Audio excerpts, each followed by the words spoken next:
ሰላም ጤና ይስጥልን ተመልካቾቻችን የአፍሪካን ሬኔሳንስ ቴሌቪዥን ዜናዎች ከዚህ በማስከተል ይቀርባሉ። በቅድሚያ አርዕስተ ዜናዎቹን እንሆ።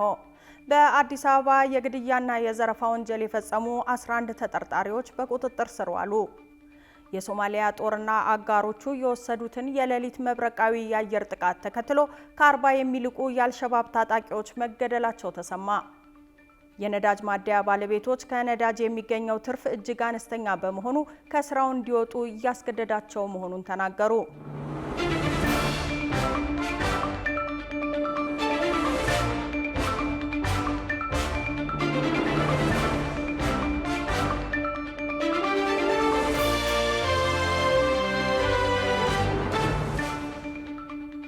ተመልካቾቻችን በያላችሁበት የዓለም ጥግ ሰላምታችን ይድረስ። ይህ የአፍሪካን ሬኔሳንስ ቴሌቪዥን የዜና ሰዓት ነው። የተመራረጡ ዜናዎቻችንን ወደ እናንተ እናደርሳለን። አብራችሁ እንድትሆኑ የምጋብዛችሁ ሜሮን ዋለልኝ ነኝ።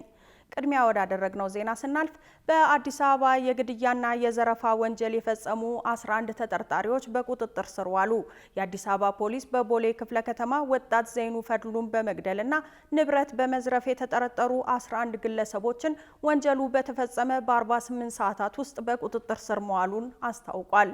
ሀዊ አሰፋ ዝርዝር አላት። በአዲስ አበባ የግድያና የዘረፋ ወንጀል የፈጸሙ 11 ተጠርጣሪዎች በቁጥጥር ስር መዋላቸውም ተሰምቷል። የአዲስ አበባ ፖሊስ በቦሌ ክፍለ ከተማ ወጣት ዘይኑ ፈድሉን በመግደልና ንብረት በመዝረፍ የተጠረጠሩ 11 ግለሰቦችን ወንጀሉ በተፈጸመ በ48 ሰዓታት ውስጥ በቁጥጥር ስር መዋሉን አስታውቋል። የአዲስ አበባ ፖሊስ ዋና ጠቅላይ መምሪያ እንዳስታወቀው ግድያው የተፈጸመው ሰኔ 28 ቀን 2018 ከሌሊቱ 7 ሰዓት ገደማ በቦሌ ክፍለ ከተማ ወረዳ 12 ቡልቡላ አቦ መሻገሪያ ድልድይ አካባቢ ነው። ፖሊስ ባደረገው ማጣሪያ ተጠርጣሪዎቹ ሟች ዘይኑ ፈድሉ በመንገድ ላይ እየተጓዘ ባለበት ወቅት አንገቱን በማነቅና ደረቱን በጩቤ በመውጋት ከገደሉት በኋላ ይዞት የነበረውን ሳምሰንግ የሞባይል ስልክ ወስደዋል። ከግድያው በኋላም የሟችን አስክሬን ኤርሚያስ አሰፋ በተባለ ተጠርጣሪ ስም በሚገኝ ኮድ 3B 83677 አዲስ አበባ ቪስ ተሽከርካሪ ውስጥ በመክተት ሌሎች ግብረ አበሮቹ ደግሞ ኮድ 371724 አዲስ አበባ በሆነው ሌላ ቪስ ተሽከርካሪ በማጀብ ከሳሪስ አቦ ወደ ኮዬ መሄጃ መንገድ ላይ በሚገኘው ድልድይ ስር ጥለውት መገኘቱን የምርመራ መዝገቡ ያመለክታል። የአዲስ አበባ ፖሊስ የሰው መግደል ምርመራ የክትትልና ኦፕሬሽን ቡድን ባደረገው የተቀናጀ ክትትል ወንጀሉ በተፈጸመ 48 ሰዓት ባልሞላ ጊዜ ውስጥ 11ዱንም ተጠርጣሪዎች በቁጥጥር ስር ማዋሉን ያስታወቀ ሲሆን ተጠርጣሪዎቹም በራሳቸው ፍላጎት ወንጀሉን እንዴት እንደፈጸሙ በቦታው ተገኝተው አሳይተዋል ተብሏል። ፖሊስ አደረኩት ባለው ተጨማሪ ምርመራ ለወንጀል መፈጸሚያ የተጠቀሙባቸውን 2 ጩቤዎችና 3 ሽጉጦች በኤግዚቢትነት መያዙን የገለጸ ሲሆን በተጠርጣሪዎቹ ላይ ምርመራውን መቀጠሉን አክሎ አስታውቋል። በወንድማቸው ህልፈት ያዘኑት የሟች ዘይኑ ፈድሉ ቤተሰቦች ፖሊስ ወንጀል ፈጻሚዎቹን በአጭር ጊዜ ውስጥ በቁጥጥር ስር በማዋሉ ምስጋናቸውን ማቅረባቸውም ተዘግቧል። የሶማሊያ ጦርና አጋሮቹ የወሰዱትን የሌሊት መብረቃዊ የአየር ጥቃት ተከትሎ ከ40 የሚልቁ የአልሸባብ ታጣቂዎች መገደላቸው ተሰማ። ይህንን ተከትሎ የሶማሊያ መንግስት የድል አጥቢያ ዜማውን ሲያሰማ፣ አልሸባብ በበኩሉ እኔም አልተመታሁም በሚል የፕሮፓጋንዳ ጦርነት መክፈቱ ተነግሯል። ዳንኤል ተሾመ ተጨማሪ አለው። የሶማሊያ ምድር ለዘመናት የጠመንጃ ድምጽን እንደ ጀግነት ዜማ ስታዳምጥ ኖራለች። ትናንት ምሽት ግን የተለመደው የተኩስ ልውውጥ አልነበረም። የሶማሊያ ብሔራዊ ጦር ከዓለም አቀፍ የአጋሮቹ ጋር በመቀናጀት በተለይም የቴክኖሎጂ አቅም ካላቸው የውጭ ኃይሎች ጋር በመሆን በማዕከላዊ ሶማሊያ በሚገኙ የአልሸባብ ይዞታዎች ላይ ልክ እንደ ኒውክሌር የሚያነድ እጅግ አስደንጋጭ የአየር ጥቃት ማዝነቡ እየተነገረ ይገኛል። ይህንንም ተከትሎም 42 ታጣቂዎች ወዲያው መገደላቸው ሲነገር 12ቱ ደግሞ በከባድ ሁኔታ ቆስሏል ነው የተባለው። ይህ ብቻ አይደለም። ቡድኑ የሚጠቀምበት ወታደራዊ ተሽከርካሪና ጠላትን እከላከልበታለሁ ብሎ የገነባው የመከላከያ ምሽግ ወደ አመድነት መቀየሩም ተሰምተዋል። እንደ በርካታ የዓለም መገናኛ ብዙሃን ዘገባ ይህ ጥቃት ድንገተኛ አይደለም የተባለ ሲሆን ይልቁንም የሶማሊያ መንግስት በቅርብ ወራት በአልሸባብ ላይ የከፈተው ሁለንተናዊ ጦርነት አንዱ ማሳያ መሆኑ ነው እየተገለጸ የሚገኘው። መንግስት በመቶዎች የሚቆጠሩ ታጣቂዎችና ቁልፍ አመራሮችን ከጨዋታ ውጪ እያደረኩ ነው ማለቱ ቡድኑ ከምንጊዜም በላይ የህልውና አደጋ እንዳንዣበበበትና የቁልቁለት ጉዞ ላይ መሆኑ ያመለክታልም ተብለዋል። ነገር ግን የዚህ ጦርነት ባህሪ ሌላ አስገራሚ ገጽታ አለው። አልሸባብ ምንም እንኳን ጀርባው ቢመታም በቀላሉ እጅ የሚሰጥ ቡድን አለመሆኑን ለዓመታት ያሳየ ሲሆን ልክ የሶማሊያ መንግስት የድል መግለጫውን እንዳወጣ አሸባሪ ቡድኑ በበኩሉ በፈጠርነው የፊት ለፊት የገጽ ለገጽ ውጊያ 2 የሶማሊያ ወታደሮችን ገለን 2ቱን አቁስለናል በማለት የአጸፋ መረጃውን እያሰራጨ ይገኛል። ይህ መረጃ እውነትም ይሁን ውሸት አንድ ትልቅ ሀቅን የሚነግረን ሲሆን ጦርነቱ በመሬት ላይ ብቻ ሳይሆን በአእምሮና በስነ ልቦና ጭምር እየተካሄደ ከመሆኑ በላይ ህዝቡ በማንኛው ወገን መረጃ እንዲያምን የሚደረገው የፕሮፓጋንዳ ጦርነት የዚሁ ፊልም አካል ነው። ለዓመታት ደም ሲገብሩ የኖሩት የሶማሊያ እናቶች ዛሬም የልጆቻቸውን ሞት እየሰሙ ሲሆን ምንም እንኳን የትናንትናው የአየር ጥቃት ለአልሸባብ ከባድ ኪሳራና ለመንግስት ትልቅ የሞራል ስንቅ ቢሆንም የሶማሊያ ሰላም ግን አሁንም በጠመንጃ አፈሙዝ ላይ እየተንጠለጠለ ሆነው ቀጥለዋል። የነዳጅ ማደያ ባለቤቶች ከነዳጅ የሚገኘው ትርፍ እጅግ አነስተኛ በመሆኑ ከስራው እንዲወጡ እያስገደዳቸው መሆኑን ተናገሩ። የኢትዮጵያ ነዳጅ ማደያዎች ማህበር የቦርድ አመራር አቶ ኤፍሬም ተስፋዬ ይህን ችግር ሊፈቱ የሚችሉት ጠቅላይ ሚኒስትሩ ብቻ በመሆናቸው ጥያቄያችንን ወደዛ ልከናል ብለዋል። ብዙነህ እንዳለ ዝርዝር አለው።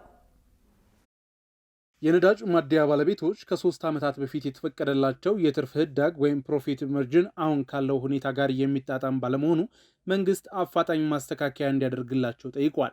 በዘርፉ የተሰማሩ የማደያ ባለቤቶች ከ3 ዓመት በፊት የተወሰነላቸው የትርፍ ህዳግ አሁን ካለው የነዳጅ ዋጋ ንረት ጋር የሚጣጣም ባለመሆኑ ለኪሳራ መዳረጋቸውን ገልጸዋል።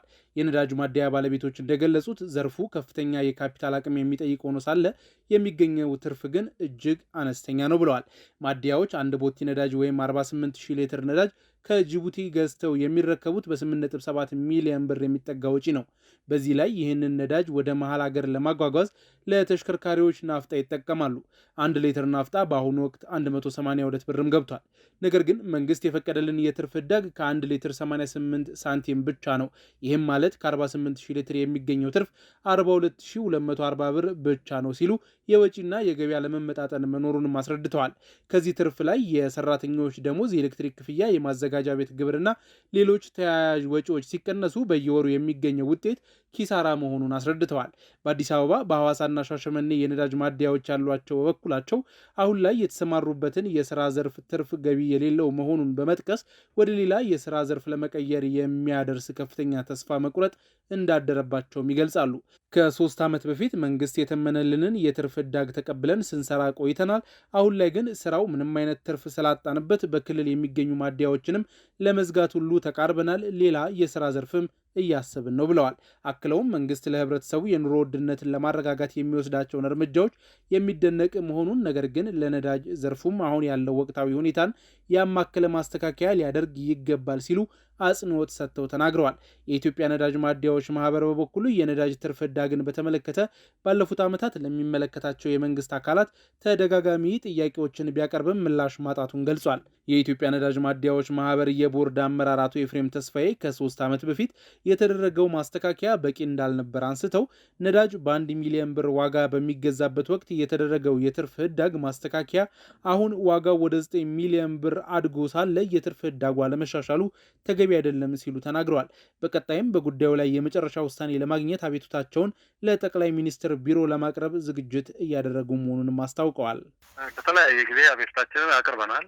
ነዳጅና ኤነርጂ ባለስልጣን፣ ለንግድና ቀጠናዊ ትስስር እንዲሁም ጠቅላይ ሚኒስትር ቢሮም ስብሰባ ጠርተውን በወራቶ ግርማ ብሩ ተመራ ስብሰባ ላይም ለማንሳት ሞክረናል።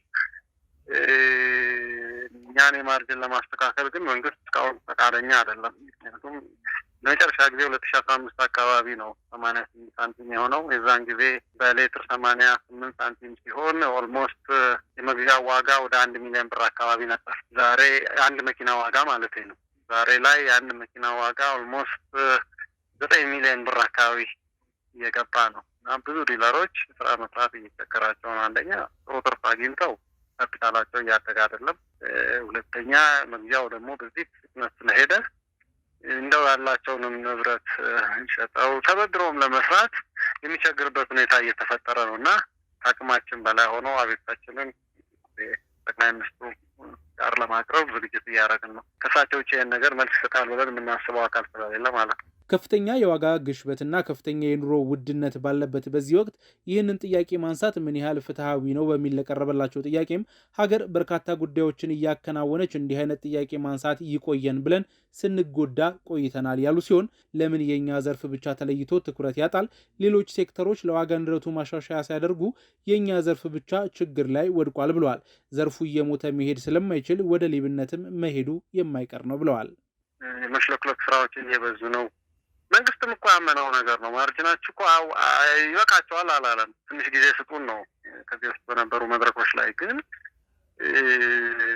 እንደዚህ ሳይሰፋ በፊት እሺ ብለን በተለይ ዘንድሮ ሀገር ትልልቅ ኩነቶች ስላሏት እኛ ያንን አባባሽ አንሆንም ብለን የምርጫ ወቅት ነው። በተለይ ደግሞ የአርቡ ሰርጥን ተከትሎ ሀገር ላይ ተደቅኖ የነበረውን አደጋ መቀልበስ ስለነበረበት እኛ እዚህ ሁኔታ ውስጥ እየተበደልን ቢሆን ነገሮች እንደው መስመር እንዲይዙ ብለን መንግስት ጋርም በዚህ ነገር ላይ ለመነጋገር ፍላጎቱ አልነበረንም። ግን እነዚህ ነገሮች አለፉ። ግን አሁን ካፒታላችን እየተበላ ነዳጅ መግዣ ዋጋ ወደ 180 አካባቢ ስለደረሰ ከመኪና ርክክብ ጋር ተያይዞ ያለው ጉድለትም ጫናው እየበረታብን ከመሆኑ ማርጅኑም ደግሞ ባለበት በመሆኑ ስራ ለመስራት የማንችልበት ሁኔታ እያደረሰን ነው። ስለዚህ ይህን የሚመለከተው የመንግስት አካል ትኩረት ስላልሰጠው እንግዲህ ሀገሪቷን የሚመሩት ጠቅላይ ሚኒስትሩ ናቸው። እሳቸው መስጤስቱን ብለን እየተዘጋጀን ነው። የትርፍ ህዳጉ አነስተኛ መሆን በበርካታ የሀገሪቱ አካባቢዎች ህገወጥ የነዳጅ ንግድ እንዲስፋፋ ማድረጉን የገለጹት አቶ ኤፍሬም በተለይም ቁጥጥር ባልተጠናከረባቸው አካባቢዎች ህብረተሰቡ የራሱን ዋጋ ወስኖ እንደሚገበያይም ጠቁመዋል። ሴክተሩን ከገደልከው ሴክተሩ ወደ ወንብድና እኮ ነው የሚገባው። አሁን እኮ አንዳንዶች ጥርስ ደከም በሚልባቸው አካባቢ ሰው በራሱ ጊዜ ዋጋ እየወሰነ እየሸጠ ነው። ስለዚህ መንግስት ተቆጣጥሮም አይችለውም። ኦቨር ኔሽን ያለውን ስቴሽን በየጉራንጉሩ ዋጋ ተቆጣጥሮ ማይዘልቅበት ደረጃ እየደረሰ ነው። ዋጋዎች አዲስ አበባ ውጭ ወይም ከትልቅ ከተሞች ውጭ የምንሰማቸው ዋጋዎች አሉ። ዲለሮች ዋጋን በራሳቸው ወደ መወሰን እንዲሄዱ እያደረጋቸው ነው። ስለዚህ ዞሮ ህብረተሰቡ ላይ በዚህም ተባለ በዛም ዋጋው ጨምሮ መድረሱ ማይቀር ነው። በተለይ ምርትና ምርታማነት ባለባቸው አካባቢዎች ማለት ነው። ጥቁር ገበያ ወይም ከህጋዊ አሰራር ውጭ የሚገዙበት እድል እየተፈጠረ ነው። እሱን ልታስጥለው አትችልም። በአቅርቦትና ፍላጎት መመጣጠን የሚስተካከል ሆኖ እንዳለ ማለቴ ነው። ግን ስራውን የሚሰራው አካል እየሞተ ከሄደ ከስራው ዴስከሬት ማለት ስራው ለመቁረጡ ከሄደ ወይ ስራውን እየተወ ይሄዳል፣ ካልሆነ ወደ ሌብነት ነው የሚሄደው። እየሆነ ያለውም አሁን ላይ እሱ ነው። መፍትሄው የሚሆነው ምንድን ነው? የሚሰራው ሴክተር እንደ የትኛውም የኢትዮጵያ የንግድ ስርዓት አዋጭ ሆኖ ተወዳድሮ ነው መስራት ያለበት። ዋጋ እዚህ ላይ መንግስት መወሰኑ የነዳጅ ሴክተሩን በተለይ የነዳጅ አዳዮችን በጣም እየጎዳ ነው። በኢትዮጵያ ለነዳጅ ዋጋ መጨመር የአሜሪካና የኢራን ጦርነት ትልቅ አስተዋጽኦ እንዳለው የሚታወቅ ነው። በኃይለ ቃል ተጀምሮ በኃይል እርምጃ የሚደመደመው የፖለቲካ ልምምድ ሊያበቃ እንደሚገባ ጠቅላይ ሚኒስትር አብይ አህመድ ገለጹ። ጠቅላይ ሚኒስትሩ በኢትዮጵያ ያለው የፖለቲካ ባህል ስብራት በአገር አቀፍ ምክክር እንዲቆም ጥሪ አቅርበዋል። ሩሃ ግርማ ተጨማሪ አላት። የኢትዮጵያ ሀገራዊ ምክክር ጉባኤ መካሄድ ጀምሯል። በአዲስ ዓለም አቀፍ ኮንቬንሽን ማዕከል መካሄድ በጀመረው የኢትዮጵያ ሀገራዊ ምክክር ጉባኤ ማስጀመሪያ መርሃ ግብር ላይ ጠቅላይ ሚኒስትር አብይ አህመድ በኢትዮጵያ ለዘመናት የቆየውና በኃይለ ቃል ተጀምሮ በኃይል እርምጃ የሚደመደመው የፖለቲካ ልምምድ ሊገታና አዲስ ምዕራፍ ሊከፈት እንደሚገባ ገልጸዋል። የኢትዮጵያን ሱልጣኔቶች፣ የኢትዮጵያን ስርወ መንግስት ብንፈትሽ በሁሉም ጊዜ የምናየው ስብራት በኃይለ ቃል ጀምሮ በኃይል መደምደም ነው። የኃይል እርምጃን የታሪካችን አካል ማድረግ ነው። ያንን ስብራት መቀየር ያስፈልጋል። በእርግጥ በውስጣችን ያሉ ችግሮች እኛው ጀምረን እኛው የምንጨርሳቸው ብቻ አይደሉም። የጽናታችን ሚስጥር ሽምግልና፣ ካሳና ይቅርታ ናቸው ያሉት ጠቅላይ ሚኒስትሩ በምክክሩ ሂደት ውስጥ ማንም ወገን ሳይገለልና ሳይጎዳ ለእኔ ሳይሆን ለእኛ በማለት ለኢትዮጵያ ስትሉ ምከሩ ብለዋል። የጽናታችን ሚስጥር ምንድን ነው ያላችሁ እንደሆነ ሽምግልና፣ ንግግር፣ ይቅርታ፣ ካሳ የሚባሉ ሳይንስ በቀላሉ መርምሮ ፈትሾ ሊመልሳቸው የማይችሉ ድልብ ሀብት በእኛ ህዝብ ልምምድ ውስጥ ነበረ።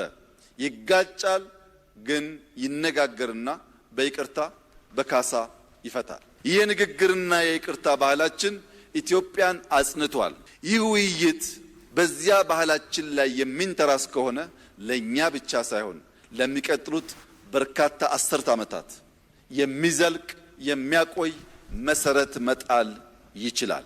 የኮሚሽኑ ዋና ኮሚሽነር ፕሮፌሰር መስፍን አርአያ ኢትዮጵያ በሀሳብ ልዩነትና ባለመግባባት ውስጥ ማለፏ እንደማይካድ ገልጸው እነዚህ የዘመናት የስርዓትና የፖለቲካ ጥያቄዎች ሀገሪቱን እየፈተኑ እንደሆነ ተናግረዋል። ኢትዮጵያ የረጅም ዘመን ታሪክ የሚያኮሩ ባህሎች፣ የብዝሃነት ውበት ቅድም እንዳስተዋል ነው ባለቤት ብትሆንም ይህንን ታላቅነቷን በዘላቂነት ለማስቀጠል እንቅፋት በሆኑ በርካታ የሀሳብ ልዩነቶችና አለመግባባቶች ውስጥ ማለፏ አይካድም። እነዚህ የተከማቹና ለዘመናት የዘለቁ የፖለቲካና የስርዓት ጥያቄዎች በመካከላችን የሚታዩ አለመግባባቶችና ቅራኔዎች ዛሬም ድረስ የዜጎችን ሰላምና የሀገር አንድነትን እየፈተኑ ይገኛሉ። ይህ ጉባኤ ለቀጣዩ ትውልድ ጠንካራና አዲስ ምዕራፍ የሚከፍት እንደሆነም አንስተዋል። በጉባኤው የመክፈቻ ስነስርዓት ላይ ተገኝተው ንግግር ያደረጉት የአፍሪካ ህብረት የፖለቲካ ሰላምና ጸጥታ ጉዳዮች ኮሚሽነር አምባሳደር ባንኮሊ አዶዮ የኢትዮጵያ ሰላምና መረጋጋት ለአፍሪካ እጅግ አስፈላጊ መሆኑን ገልጸዋል። ህብረቱ ከ63 ዓመታት በላይ ተቀማጭነቱን በኢትዮጵያ ማድረጉን ያነሱት አምባሳደሩ ይህ የምክክር ሂደት ሀገራዊ ሰላም ለማምጣት ትልቅ መተማመኛ ከመሆኑም በላይ የዲሞክራሲ ማሳያና አህጉራዊ ተምሳሌትነት ያለው ነው ብለዋል። ምክክሩ በመቶ ሺዎች የሚቆጠሩ ኢትዮጵያውያን በሁሉም አካባቢዎች የተሳተፉበት በመሆኑ ውጤታማ ይሆናል ተብሎ እንደሚታመንም በጉባኤው ላይ ተገልጿል። ኢትዮጵያ በአሁኑ ወቅት ከገጠማት ዘርፈ ብዙ የፖለቲካና የጸጥታ ውጥረት ለመውጣት ከምዕራባውያን የፖለቲካ ድርድሮች ባለፈ ወደ ራሷ አገር በቀል የሰላም እሴቶች መመልከት እንዳለባት ምሁራንና የባህል አባቶች አሳሰቡ። በተለይም በገዳ ስርዓት ውስጥ ትልቅ ቦታ ያለው ናሙማ ወይም የሰብአዊነት ፍልስፍና አገራዊ መግባባትን ለመፍጠርና ማህበራዊ ቁስሎችን ለማከም ፍቱን መድኃኒት መሆኑ ተገልጿል። በጉዳዩ ላይ ሃናን ሸምሱ ከማቲያስ ግርማ ጋር በመተባበር ተከታዩን ዘገባ አሰናድታለች። ኢትዮጵያ ዘመናትን የተሻገሩ እርስ በርስ መከባበርንና አብሮነትን የሚያስተምሩ የዳበረ ሀገር በቀል የሰላም እሴቶች ባለቤት ናት። ከነዚህም መካከል አንዱ በኦሮሞ ማህበረሰብ ዘንድ ጥልቅ ትርጉም ያለውና የጋራ አብሮነትና የሰብአዊነት ፍልስፍና የሆነው ናሙማ ይጠቀሳል። ታዲያ ይህ ናሙማ የተሰኘው እሴት በውስጡ ምን አይነት የሰላም ጽንሰ ሀሳቦችን አቅፏል ብለን ያቀረብንላቸው ጥያቄ ከጣቢያችን አፍሪካን ሬኔሳንስ ቴሌቪዥን ጋር ቆይታ ያደረጉት የገዳ ቱለማ የበቾ ጎሳ አባገዳ የሆኑት አባገዳ ፍቃዱ አበራ እንዲህ ያብራሩታል። ማለት በእግዚአብሔር ኃይል በእግዚአብሔር ፍጡር የተፈጠረ ክቡር የሆነ ሰው ነው። ሙሉ አካል ያለው ሰው ክቡር የሆነ በፈጣሪ የተፈጠረ ሰው ማለት ነው። ማህበረሰብ ውስጥ አብሮ የመኖርና ተከባብሮ ለመኖር አንዱ የግጭትን አፈታት የምንጠቀምበት የግጭት አፈታት በገዳ ስርዓት ውስጥ የታቀፈ ነው። በገዳ ስርዓት ውስጥ ግጭቶች ሲፈጠሩ መፍትሄ የሚያገኙበት መንገድም የዚሁ የሰብአዊነትና የእርቅ ፍልስፍና አካል መሆኑ የተገለጸ ሲሆን አባገዳ ፍቃዱ አክለውም የስርዓቱን የግጭት አፈታት ሂደት እንዲህ ያስረዳሉ። ማህበረሰብ ውስጥ በኦሮሞ ማህበረሰብ ውስጥ በናሙማ ወይም በማንነት ታቅፎ የሚኖር ማንም ይሁን ማን ወንጀል ይፈጽማል፣ ክደትን ይፈጽማል፣ የተለያዩ ችግሮችን ይፈጽማል። በሚፈጽምበት ሰዓት መብት አለ፣ ይከሰሳል። ተከሶ የት ይመጣል? አባገዳዎች ጋር ነው የሚመጣው። አባገዳዎችና የገዳ ምሁሮች ጋር ነው የሚመጣው። ይታያል፣ ይጣራል። አንዳንድ ማህበረሰብ አንዳንድ ጎሳ ውስጥ ያሉት በማንነታቸው ወንጀል ከፈጸሙ ሽፋን ሊያደርጉ ይችላል። አለማወቅ ነው። ለምን አደረገው አይባልም፣ ባለማወቅ ነው። በሃይማኖት ከለላ ያደርጋሉ። በማንነታቸው ከለላ፣ በስልጣን ከለላ ያደርጋሉ። ኦሮሞ ማህበረሰብ ውስጥ በኦሮሚያ እስከኖረ ድረስ ምንም ይስራ ምን ከተከሰሰ ወንጀል ተፈጽሞብኛል ብሎ አቤቱታ ከቀረበበት የመዳኘት የመታየት ግዴታ አለበት።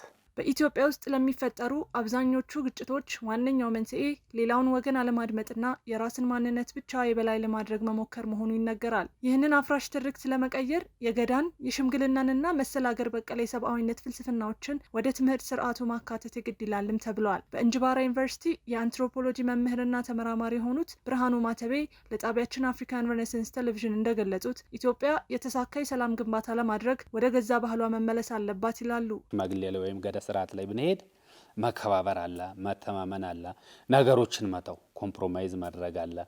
ይህን መንግስት ራሱ ሊማረው የሚገባው እንዲሁም ኢንተርናሽናል ነው። እዛ ጋ ያሉ ሴቶች ሰው ተኮር ናቸው። የአንዱ ሴት የሌላውን ችግር ይፈታል። የሽምግልናን እሴት ተምረን ወደ ዘመናዊ መንግስት ስርዓት ብናመጣ ያስተምራል። ይህ በእንዲህ እንዳለ ግጭቶችን በንግግርና በምክክር ለመፍታት በማሰብ ተቋቁሞ እየሰራ የሚገኘው ሀገራዊ ምክክር ኮሚሽን በዛሬው ዕለት በአዲስ አበባ ሲጠበቅ የነበረውን ጉባኤውን የጀመረ ሲሆን ከዚሁ ጋር ተያይዞ ከዚህ በፊት አጀንዳ በማሰባሰብ ሂደቱ ላይ የሀገር ሽማግሌዎችን እንዲሁም አባገዳዎችን በምን መልኩ ተሳታፊ አድርጓል ብሎ ጣቢያችን ላነሳው ጥያቄ በሀገራዊ ምክክር ኮሚሽኑ የተደራሽነትና አጋርነት ኤክስፐርት የሆኑት አቶ ፍሬሰናይ ገበያው ተከታዩን ምላሽ ሰጥተዋል። እንግዲህ የሀገር ሽማግሌዎች የጎሳ መሪዎች ሊሆኑ ይችላሉ። እርቅ ላይ ከፍተኛ ስራ ሲሰሩ የነበሩ እንዳልኩሽ ይህ ትልቅ እሴት ነው። እንደ ሀገር ያለን እሴት እነዚህ ናቸው። በባህላዊ በረጅም ጊዜ የቆየ ባህላዊ መስተጋብር የግጭትን ሲፈቱ የነበሩ አባቶች ናቸው። ምክክሩ ላይ ይሳተፋሉ። ከመሳተፍ ባሻገር ደግሞ ሌላው ምክክሩ ሰላማዊ፣ ስኬታማ እንዲሆን፣ ውጤታማ እንዲሆን በምርቃትም በጸሎትም የሚጀምሩልን እነዚህ ሀገር አባቶች ናቸው። ቅድም ያልኩ ኦሮሚያ ላይ በነበረው መድረኮቻችን ቅድም እንዳልኩሽ አባገዳዎች ናቸው ተገኝተው መድረኩን በምርቃት የሚያስጀምሩልን። አብዛኛው መድረክ በምርቃት የተጀመሩ የኢትዮጵያ ሀገራዊ ምክክር ኮሚሽን ያደረጋቸው መድረኮች በሙሉ በስኬት ነው የተጠናቀቁት። የሀገራዊ ምክክሩም ሆነ ሌሎች የሰላም ግንባታ ጥረቶች ስኬት የሚለካው ዜጎች እርስ በርስ በሚያሳዩት ሰብአዊነትና መከባበር መሆኑ የማይካድ ሀቅ ሲሆን እንደ ናሙማ ያሉ አገር በቀል እሴቶች ለዘመናት የቆዩ ማህበራዊ ጠባሳዎቻችንን ለማከምና የበለጸገች ኢትዮጵያን ለመገንባት ቁልፍ መሳሪያዎች መሆናቸውም ተመላክተዋል። በዚህም ልዩነቶቻችንን በውይይትና በሰብአዊነት መንፈስ ለመፍታት ከሞከርን የገጠሙንን ውጥረቶች በዘላቂነት መፍታት እንደምንችል የዘርፉ ባለሙያዎች በአጽንኦት ተናግረዋል። በደቡብ አፍሪካ የጸረ ስደተኞች እንቅስቃሴ መሪ የነበረው ግለሰብ መገደሉን ተከትሎ ውጥረት መንገሱ ተሰማ። ህገወጥ የተባሉ አፍሪካውያን ስደተኞች ከደቡብ አፍሪካ እንዲባረሩ ባለፉት ወራት ከፍተኛ እንቅስቃሴ ሲያደርግ የነበረው ግለሰብ ባልታወቀ ሁኔታ መገደሉ የጸረ ስደተኞች እንቅስቃሴውን የበለጠ ሊያባብሰው እንደሚችል ስጋት ፈጥሯል። እድላይ ታምሩ ተጨማሪ አላት።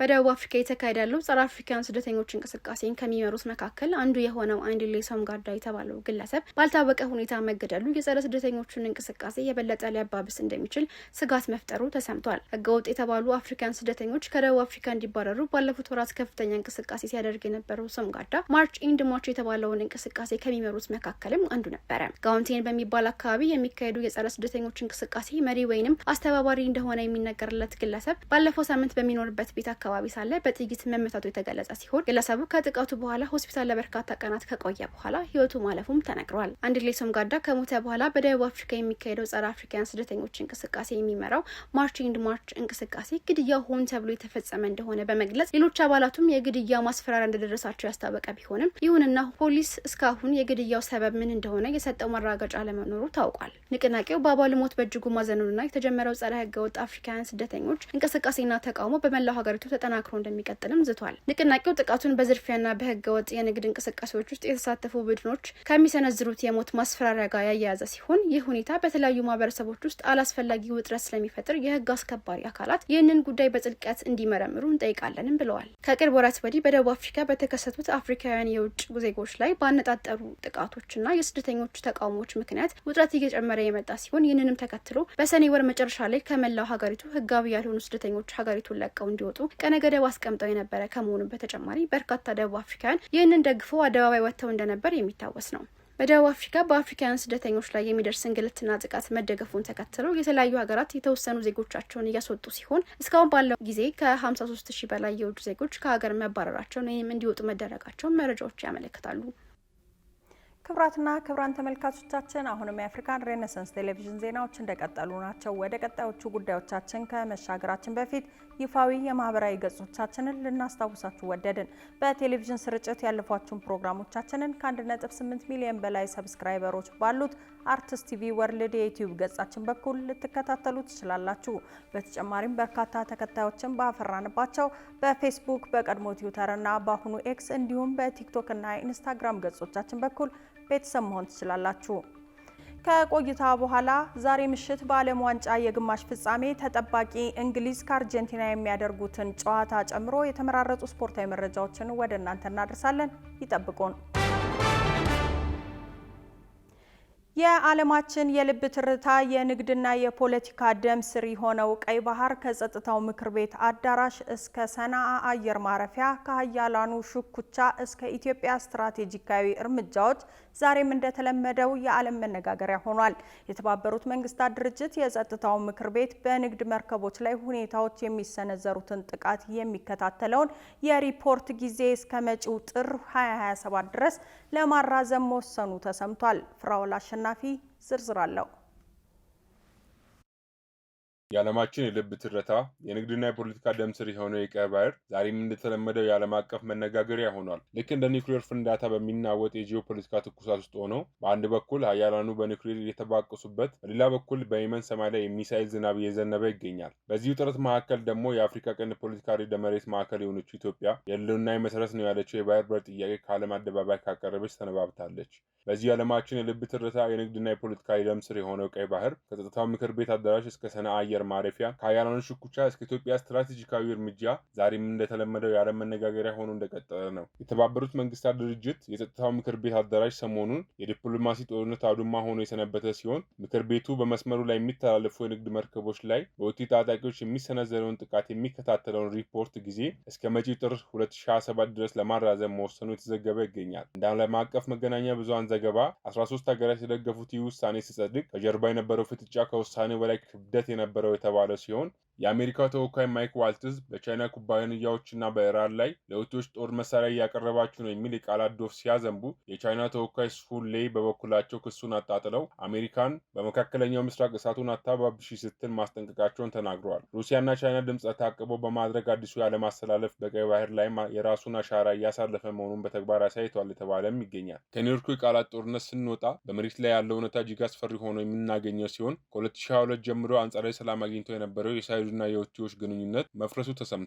በአሜሪካው ፕሬዝዳንት ዶናልድ ትራምፕ ድጋፍ ታጅቧል የተባለው ከሰናአ የዓለም አቀፍ አየር ማረፊያ ላይ የቦምብ ዝናብ መዝነቡ ነው የተነገረ የሚገኘው። ጦርነቱ እንዳለቀ ያሰቡ ሁሉ በድንጋጤ ሲነቁ፣ ሁቲዎቹን ባላስቲክ ሚሳይል ወደ ሳዑዲ በማስወንጨፍና የበቀል ቃላት በመግባት ቀጠናውን ወደ ከፋ ጦርነት አዘቅት መልሰውታል የተባለ ይገኛል። ይህ ሁሉ ሲሆን ቀይ ባህርን ተንተርሶ የሚገኘው አፍሪካ ቀንድስ ምን የመሰለ ነው ብሎ ጥያቄ የሚያቀርብ ሰው ሁሉ ይህ የጸጥታው ምክር ቤት መድረክ የሶማሊያና የኢትዮጵያ ዲፕሎማሲ ፊልሚያ ማስተናገዱን የሚረዳ ሲሆን የሶማሊያ ተወካይ አብዱልቃኒ አህመድ ኢትዮጵያ ከሶማሊላንድ ጋር የተፈራረመችው መግባቢያ ስምምነት ሉዓላዊነትን የሚጥስ ነው በማለት ሲኮንኑ ተደምጠዋል። ነገር ግን እውነታውና የዘርፉ ተንታኞች እንደሚያሳዩት የኢትዮጵያ እርምጃ ቅንጦት ሳይሆን የህልውና ጉዳይ ነው። ቀጠናው የውጭ ኃይሎች የጦር ሰፈር መገንቢያ በሆነበት፣ ፖለቲካውም እንደ ኒውክሌር ሬዲዮ አክቲቭ በሚረጭበት በዚህ ዘመን ከ100 ሚሊዮን በላይ ህዝብ ያላት ኢትዮጵያ አስተማማኝ የባህር በር ማጣቷ በራሱ ቀጠናው የደህንነት ስጋት መሆኑን መናገር ለቀባሪው ማርዳት ነው።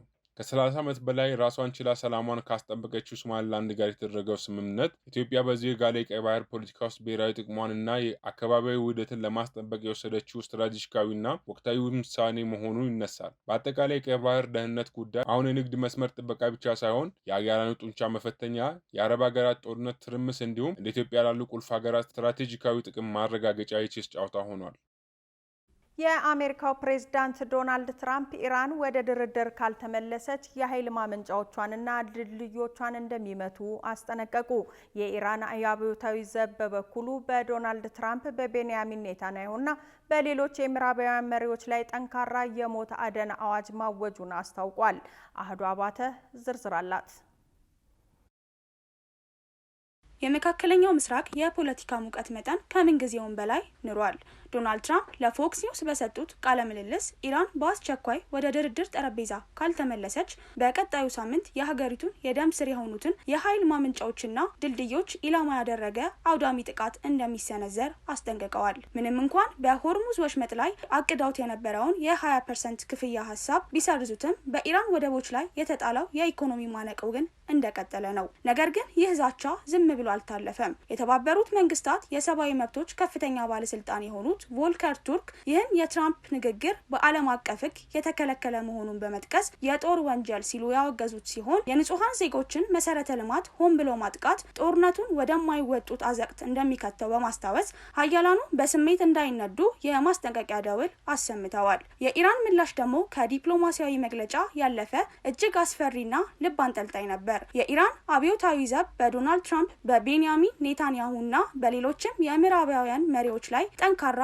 የአደን አዋጅ ያወጣ ሲሆን ከዘቡ ጋር ቁርኝት ያለው ሀምሻህሪ ጋዜጣና ትራምፕን ማክሮንንና ስታርመርን በእስረኛ ልብስ አልብሶ በሰው ሰራሽ አስተውሎት ኤአይ የተሰራ ምስል በማውጣት በቀል አይቀሬ ነው የሚል ርዕስ ለጥፎበታል። በበላይ መሪው አያቶላ ሙጅታባ ሃይሚኔ የተላለፈው የቅጣት ጥሪ ተከትሎ እነዚህ መሪዎች እስከ ዕለት ሞታቸው በሰላም እንደማይኖሩና እርምጃው በእርግጠኝነት እንደሚወሰድ ከባድ የስነ ልቦና ጦርነት የተከፈተ ሲሆን እነ ትራምፕን ይዞ ላመጣ ወረታውን እከፍላለሁ የሚለውን የቴህራን ጩኸት ጦርነቱ ምን ያህል ግላዊና ጽንፍ የረገጠ መሆኑን ቁልጭ አድርጎ ያሳያል። ይህ የሀያላኑ የቃላትና የተግባር ፍጥጫ መሬት ላይ ብቻ ሳይሆን በዓለም ኢኮኖሚም ላይ ሱናሚ መፍጠሩ እየተነገረ ይገኛል። የኢራን የሆርሙዝ ወሽመጥን መዝጋት ተከትሎ የብሬንት ድፍድፍ ነዳጅ ዋጋ በ1.9 በመቶ በማሻቀብ በርሚሉ $84.87 ሲደርስ በአሜሪካ ገበያ $79.75 ደርሷል ተብሏል። ምንም እንኳን የአሁኑ ዋጋ በሚያዝያ ወር ከነበረው $120 ዝቅ ቢልም ገበያው ግን አሁንም በከፍተኛ መዋዥቅ ውስጥ እንደሚገኝ ነው የተገለጸው።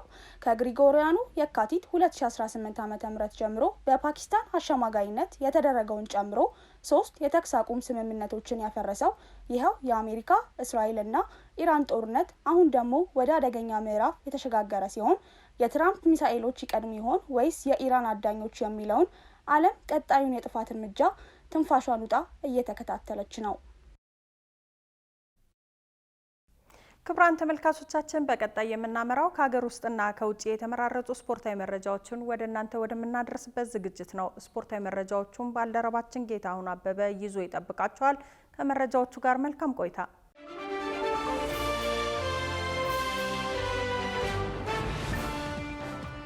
አመሰግናለሁ ሜሮን። መረጃዎቻችንን ከሀገር ውስጥ እናስቀድም። የአትሌቲክስ ፌዴሬሽን የእድሜ ማጭበርበርና ህገወጥ ሰዎች ዝውውርን ለመከላከል አዲስ መመሪያ ማውጣቱ ተገለጸ። የኢትዮጵያ አትሌቲክስ ፌዴሬሽን የእድሜ ማጭበርበርን፣ ህገወጥ የሰዎች ዝውውርንና የፋይናንስ ክፍተቶችን ለመቆጣጠር የሚያስችል አዲስ መመሪያ አዘጋጅቷል። በመመሪያው መሰረት በሁሉም ክልሎችና ከተማ አስተዳደሮች የሚገኙ የአትሌቲክስ ፕሮጀክት ሰልጣኞች ምዝገባቸውን በብሔራዊ መታወቂያ ፋይዳ ብቻ እንዲያከናውኑ ግዴታም ተጥሏል ተብሏል።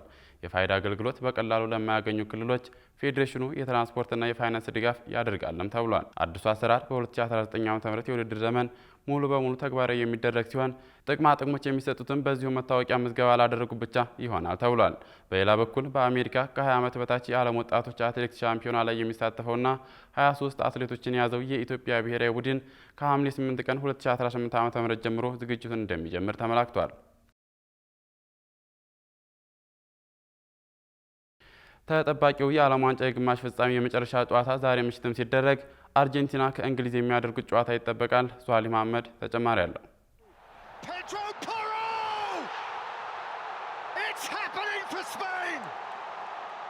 የ2026 ዓለም ዋንጫ በግማሽ ፍጻሜ ጨዋታ ትናንት በውድድሩ ባሳየችው ድንቅ እንቅስቃሴ የእግር ኳስ አፍቃሪዎችን ያሳመነችው ፈረንሳይ ሳትጠበቅ በጨዋታ ተበልጣ በስፔን ከውድድሩ ውጪ ስትሆን ዛሬም ቀሪው አንድ ጨዋታ ይደረጋል። ዛሬ በእንግሊዝና አርጀንቲና መካከል ወደ ፍጻሜው ለማለፍ የሚደረገው ትንቅንቅ ከእግር ኳሳዊ ትኩሳት በላይ የፖለቲካ ቁርሾም የሚንጸባረቅበትና የሞቱ አርጀንቲናውያን በሜዳ ላይ የሚታወሱበት ከጨዋታ በላይ የሆነ ፍልሚያ ነው። አርጀንቲናና እንግሊዝ በ1982 በእንግሊዛውያን ፎልክላንድስ በአርጀንቲናውያን ደግሞ ማሊናቫስ በመባል በሚታወቁት ደሴቶች 74 ቀናት የፈጀ ጦርነት አድርገው የነበረ ሲሆን በወቅቱ 649 የአርጀንቲና ወታደሮችና 255 የእንግሊዝ ተዋጊዎች ሕይወታቸው እንዳለፈ መረጃዎች ያመላክታሉ። በሜዳ ውስጥም ቢሆን በ1986 ዓለም ዋንጫ በዲያጎ ማራዶና ከተቆጠረችው አወዛጋቢዋ የጊዜ ርጅ ተብላ በምትጠራ ጎል ጨምሮ በ1998 ዴቪድ ቤካም ዲያጎ ሲሞኒን በመምታቱ በቀይ ካርድ እስከተሰናበተበት ታሪክ ድረስ በእንግሊዝና አርጀንቲና መካከል የሚደረጉ ፍልሚያዎች ሁልጊዜም ያልተጠበቀ ትዕይንቶች የሚታዩባቸው ጨዋታዎች ናቸው። የአርጀንቲና የጦር አርበኞች ማህበር የእግር ኳስ ደጋፊዎች ከእንግሊዝ ጋር ከሚያደርጉት የዓለም ዋንጫ የግማሽ ፍጻሜ ጨዋታ በፊት ግጥሚያውን በደቡብ አትላንቲክ ውቅያኖስ ደሴቶች ላይ ያለውን የይገባኛል ጥያቄ ለማንጸባረቂያነት ከመጠቀም ይልቅ ትኩረታቸውን በጨዋታው ላይ ብቻ እንደሚያደርጉ ጥሪ አቅርበዋል። የእንግሊዝ ግብ ጠባቂ ጆርዳን ፒክፎርድም ቢሆን ይህ የግማሽ ፍጻሜ ጨዋታ የእግር ኳስ ጨዋታ ብቻ መሆኑን ገልጿል። ይህ ዛሬ በአትላንታ በሚደረገው ጨዋታ ሊዮኔል ሜሲ ለመጀመሪያ ጊዜ እንግሊዝን የሚገጥሙበት ጨዋታ ሲሆን ሜሲ በ21 ዓመቱ ዓመታት የእግር ኳስ ዘመኑ ከዓለም ዋንጫ እስከ ኮፓ አሜሪካ ከቻምፒዮንስ ሊግ እስከ ባላንዶር ድረስ ሁሉንም ክብር ማሳካት ቢችልም በእግር ኳስ ሕይወቱ እንግሊዝን አንዴም ገጥሞ አያውቅም። እንደ አውሮፓውያን አቆጣጠር በ2005 በወዳጅነት ጨዋታ ሊገጥማቸው እድል አግኝቶ የነበረ ቢሆንም በወቅቱ በለጋ ዕድሜው ባስተናገደው ቀይ ካርድ ምክንያት ሳይሳካለት ቀርቷል። የ39 ዓመቱ ተጫዋች የዛሬውን ጨዋታ አስመልክቶ ሲናገር ከእንግሊዝ ጋር ገጥሜ አላውቅም፣ ይህ መጀመሪያ በመሆኑ ልዩ ጨዋታ ይሆናል ብሏል። የአንድ ጊዜ የዓለም ዋንጫ አሸናፊዋ እንግሊዝ በጥሎ ማለፍ ጨዋታዎች ኮንጎን፣ ሜክሲኮን ያሸነፈች ሲሆን ኖርዌይን ደግሞ በጁድ ቤሊንጋም 2 ግቦች ታግዛ ወደ ግማሽ ፍጻሜው ለመድረስ ችላለች። የወቅቱ የዓለም ሻምፒዮን አርጀንቲና በኩሏ ኬፕ ቨርደን፣ ግብጽንና ስዊዘርላንድን የ120 ደቂቃ ላስጨራሽ ትንቅንቅ ካደረገች በኋላ በመርታት ዛሬ ምሽት 4 ሰዓት ላይ ከ68 ሺህ በላይ ደጋፊዎች በተገኙበት ብርቱዋን እንግሊዝን ትገጥማለች። ሁለቱ ቡድኖች በአጠቃላይ በታሪካቸው 13 ጊዜ የተገናኙ ሲሆን እንግሊዝ 6 ጊዜ በማሸነፍ የበላይነቱን ስትይዝ የሊዮኔል ሜሲው አርጀንቲና ደግሞ ማሸነፍ የቻለችው 3 ጊዜ ብቻ ነው። አርጀንቲና እስካሁን ባለው ፊፋ ዓለም ዋንጫ ታሪክ በአጠቃላይ 6 ጊዜ ለፍጻሜ መድረስ የቻለች ሲሆን 3ቱን በድል አጠናቃ ዋንጫውን አንስታለች። በተቃራኒው ግን እንግሊዝ በታሪኳ ለዓለም ዋንጫ ፍጻሜ መድረስ የቻለችው 1 ጊዜ ብቻ ነው። የሁለቱ ቡድን አሸናፊ እሁድ ትናንት ምሽት በቡድን የጋራ ጨዋታ ፈረንሳይን ከጥቅም ውጭ አድርጋ ለሁለተኛ ጊዜ ለዓለም ዋንጫ ፍጻሜ የደረሰችውን ስፔንን የሚገጥሙ ይሆናል።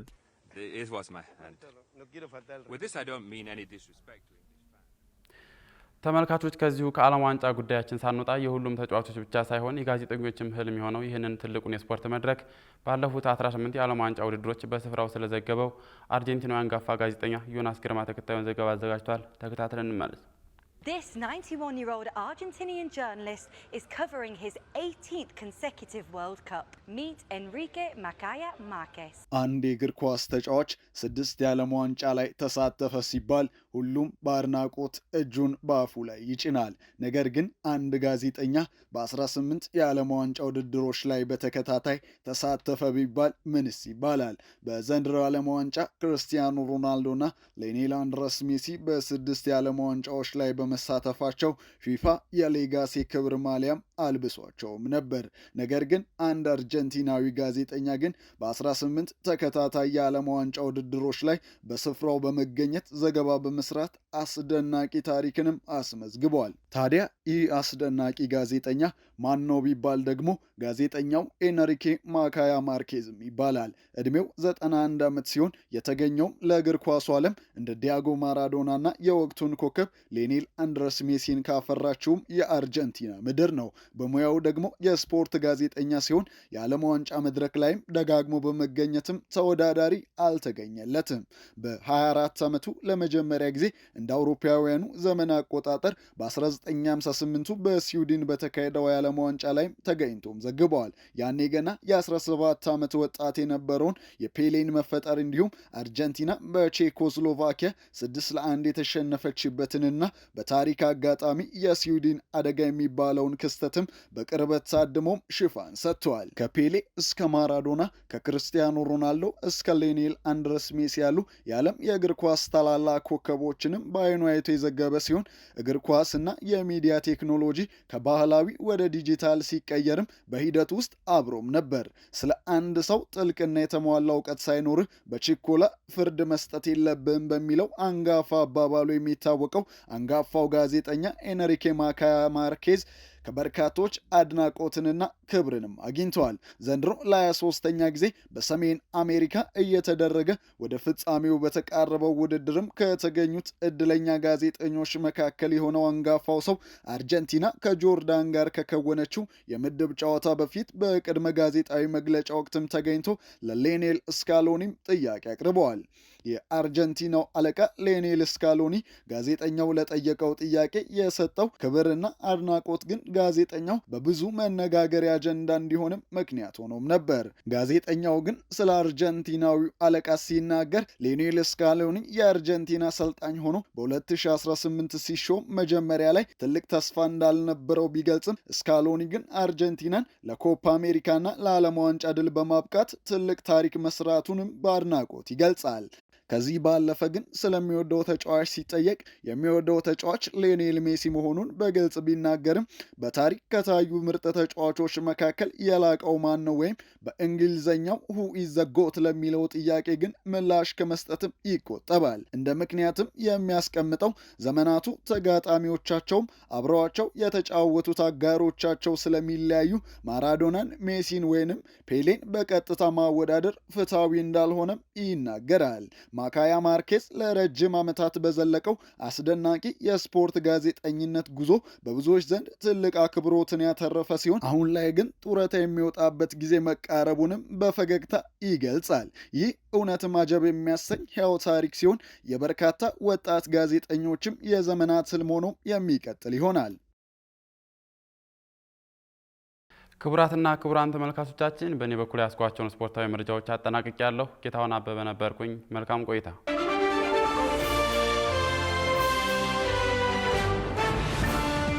ውድ ተመልካቾቻችን የአፍሪካን ሬኔሳንስ ቴሌቪዥን የሰዓቱ ዜናዎች የተከታተላችሁትን ይመስሉ ነበር። ስለሰጣችሁን ጊዜ ከልብ እያመሰገንን ከዜናዎቹ ጋር ሜሮን ዋለልኝ ቆይታ አድርጌያለሁ። ከቀሪ የጣቢያችን ዝግጅቶች ጋር መልካም ጊዜን ተመኘው።